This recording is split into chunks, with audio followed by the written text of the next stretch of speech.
And it's glaring. They're missing a Giakoumakis. It's a long time since he left, but he was never replaced. How bad was that miss that came into the box? Oh, hit it with his right foot, maybe even better with the left. Then was it Palmer hit the post? But was that not a gaping chance? That's the Ange Postecoglou goal Yeah. that we've seen for the last 2 years. Fast play, cut across, and Kyogo puts it in. Yeah, I couldn't believe the way he tried to. I mean, the way he did brilliantly to hold the defender off. He bought himself the space to almost do what he wants with it, to put it in the net. But I just think the drop off. Kyogo's having his first real dip as a Celtic player. And within that, there's a big club that spent a lot of money. You need your second striker maybe to come in and chip in, like Giakoumakis did. Oz came in. I know he got his goals during the week, but I just feel as if he's below the quality at Celtic. Barry, what are you thinking? Yeah, it was a poor miss. There's no doubt. And Stephen took the words out of my mouth. He done everything that a right good centre forward should do. He's blocked his defender. He's gained himself a couple of yards, but he's got to finish it. He's got to put that in the back of the net. But I still look at it, and I know Kyogo's going through a bit of a dry period at this moment in time, but for me, he's still a danger, even if he's not playing at the levels that we've become used to.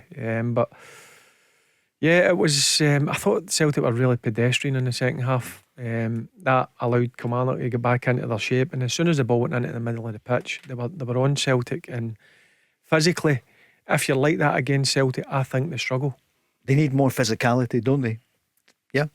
Or do they? I just felt. I mean, I know they have the model. Celtic in the summer, it was a treble-winning squad.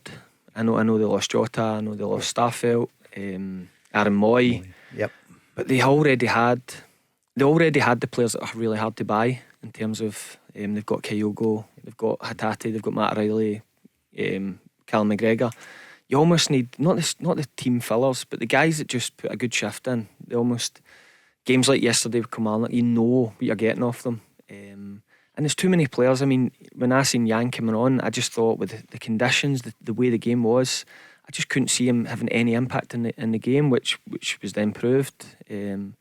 So yeah, I think Brendan Rodgers knew it anyway, but he needs to do some serious business in January. Are you surprised how poor they were? Yeah, in the second half, yeah, but I thought they were really good. The opening period of the game, when they moved the ball quickly, Kilmarnock couldn't get near them. But listen, I'm not getting carried away with the result. Listen, it's good for a Rangers point of view, but when you still look at the 4 players that are missing, and he's wanting to add quality. Carter Vickers, huge miss. Hatate, huge miss. Maeda, huge miss. And Abada is one of the ones, if he's not on it, he's brilliant to bring off the bench. So there's still quality come into the Celtic team, but obviously it's glaring that their squad's needing strengthened, and I'm sure Brendan Rodgers will want to try and do that come the start of January. That'll be the message when these guys come back. Your Carter Vickers, Hatate, Maeda, Abada. Rangers, although Philip Clement's made a big difference, it's still the same guys who've been beaten for the last couple of seasons. And you're thinking, with this game approaching, Rangers won't be able to add to that team before that game. They've already got a 2-point gap, and they say, right, we've done it. Abada, you've played against Barisic. Kyogo, you've did it against Connor Goldson. Hatate, you've ran midfields against John Lundstram and Ryan Jack. So let's get these guys back. We've got a 2-point lead. Do the business up to that game, and then just go out and do what we've done for the last couple of seasons.